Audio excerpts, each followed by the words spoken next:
Welcome back to the channel, everybody. It is the beginning of September. We are standing on this hill up in the Ochocos, which that's Central Oregon. We are at Whistler Springs, which is a Thunderegg digging locality, and we're going to dig some Thundereggs. I have high hopes that we're going to do pretty well here. I think the Thundereggs are nice. They certainly seem to be abundant, and they're, you know, in the 2 to 4 inch range. Seems pretty good. And this is a place that I've never been before, so that's always fun for me. I like going to different places. There's a whole bunch of well, interesting pits and rhyolite and stuff, so I'm going to flip you around. We'll take a little walk, and maybe we'll pick a hole. I got Sarah here and Laika. Laika's already found her stick. Let's check this place out. You can see we've got a whole bunch of old diggings out here, and well, there was a fire at some point. You're already kind of hitting some things here. There's a plenty of these little eggs are all over the place, and we can kind of see, I mean, there's little eggs in that, little eggs all over the place in the rhyolite. There's some down there. What? Oh, yeah. They're all over. Yeah. They don't seem particularly worth collecting. Yeah, something of that size, maybe not. We're really looking for that kind of golf ball size, and we can kind of see there are some slightly bigger ones in the rhyolite, but still, we're looking for stuff that kind of would erode out, is what I'm thinking. Need those clouds to come back. Okay, so this hole up here seemed promising to me. One of many out here. I can get some of that rock out, knock this overburden down, and do some of that. There's a lot more holes going down the hill and into the valley towards the wilderness area, which that's not what we want. We don't want to be in the wilderness area. We want to be up here. So once I find a high quality place to dig, I'll show you.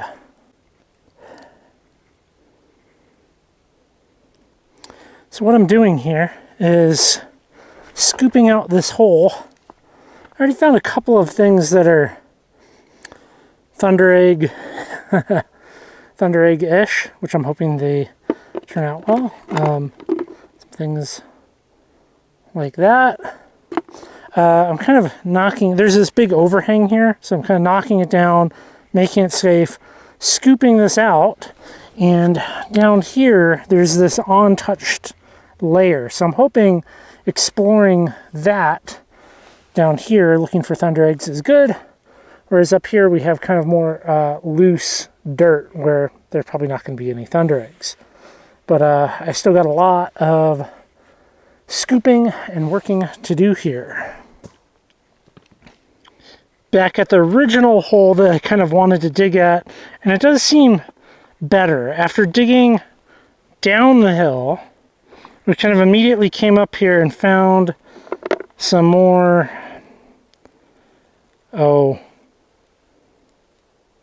acceptable little Thundereggs, and the soil in here is definitely different. We have like some loose dirt coming down, and we're into kind of decaying out rhyolite, which seems more promising than the other place. So yeah, unfortunately there's this big overburden and not a whole lot of room to work, and little tiny dinky trees, so it's not ideal. But I feel like this area lacks a direction for me. Like, I don't quite know exactly what to do. As an example, if you go to like a place like Little Natchez, finding a layer of clay and chasing that clay layer will find Thundereggs. You will find Thundereggs, whether or not they're whole or not. That's a whole other thing. Whether or not they're quality or not, that's a whole other thing. But you have this kind of like geologic story to follow. And I don't have that here. I don't even know if that exists. I'm sure somebody out there knows, and just because I don't doesn't mean anything. So I'm just going to do what I did before. I'm going to kind of scoop it out and knock this down and work it out and try to see if I can find any more Thundereggs. I might give it an hour. It's 4 o'clock. Hopefully I find something. Otherwise we might go surface picking. Thoughts? Surface picking? Maybe? Yeah, worth a shot. Yeah, I don't know. Go scout around. Otherwise, we're going back without a whole lot. Yeah. Not exactly a ton of Thundereggs. And some of these are questionable. Okay, so after, 2.5 hours of digging, we got a whole bunch of littles. We got some things where it's like Thunderegg. Or is it? I mean, obviously a lot of this needs to get cut on the saw, but I feel like there's a couple of promising candidates. I have learned so much about Whistler Springs, and before we get into that, one of these things doesn't look like the rest, and that would be this. So up there at the camp, if we want to focus, you don't want to, there we go. Up there at the camp where a bunch of people were, like hunters were hanging out, there's a pile of discarded rock, and one of those discarded rocks was this giant piece of sea maggot. And it does have like fortifying in there. I'm probably going to trim it all the way around, just because that's kind of cool. So, yeah. Clearly, rockhounds go there, and maybe that person had a real stroke of luck, found so many Thundereggs, they're like, I have to empty a bin. Yeah. I have to empty a bucket. Well, a lot of these don't necessarily look like very good Thundereggs, in my opinion. There was a lot of these up there, and now that I brought back stuff and cut stuff, I have a much better understanding of that area, the bed, the material. As we can see, I mean, this is just kind of a lumpy little thing here, and sure enough on the inside, it is fairly nice. That's pretty good. And I kind of did that with a bunch of things. Some stuff was a little fractured up and it just kind of fell apart on us. But you can see eggs like this. I'll just show you one side. Right? Like, that's a nice little egg. Well, if you are at the bottom of the hill, looking uphill on the left-hand side of the road, all of that rhyolite over there has more seam agate in it, from what I've been told. The right side of the road, which would be the west side of the road, even look at this little tiny guy right here. Look at that mini little tiny egg. Has more loose Thundereggs below the topsoil. There's a clay layer, and then a little bit more topsoil, and then another clay layer. Got to be below that topsoil. So all of these are perfectly acceptable eggs. Now, I did cut some where I'm like, well, that's not worth it. You know, not in my opinion. Let me grab this. So this guy too seems fairly good on the outside, and you know, I would compare that to a low quality Lucky Strike egg, which the Lucky Strike bed isn't that far.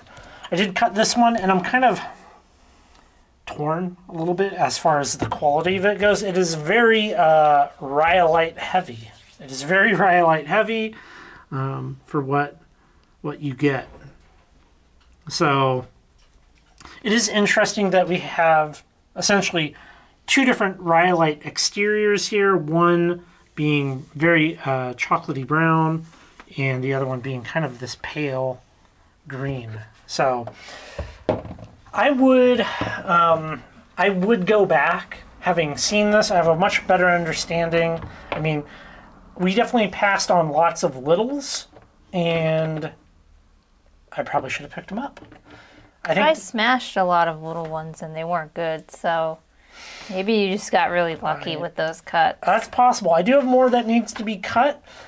My strategy going back would be essentially, if anything is even remotely round in any possible way, take it.